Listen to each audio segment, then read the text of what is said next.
Hi guys, kumusta kayo? May i-review naman ako sa inyo. Ito nga pala yung pwedeng wall fan, desk fan, basta. Ito yung binili ng nanay ko sa TikTok. Naghahalagang 279. So, kapag siya sa box, bali ito nakatanggal. Ang gagawin mo lang is ikabit itong clip at saka ito. Kasi ang kanyang pangpasok dito para siya maging ganito. Then explain sa ganyan yan. Tapos yung hangin niya medyo kasya lang sa mukha. Yung hangin niya okay naman, hanggang 2 lang ito.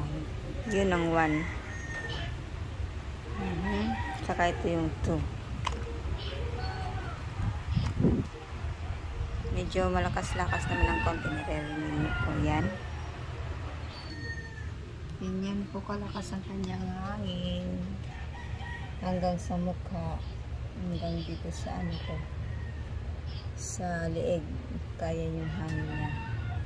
Nakakabawas naman ng pawis. Okay na rin sa 280.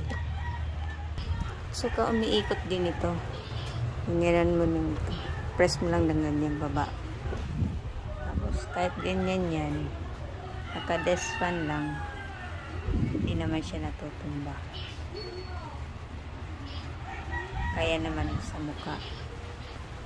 Mapawisan ka, kaya yan.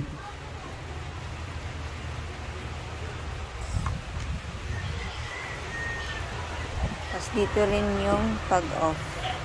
Dito, yan. Pwede mo din i-clip. Ganyan. Yan. Pwede i-clip mo ganyan. Pwede din ganyan. Sulit. Sulit sa 280.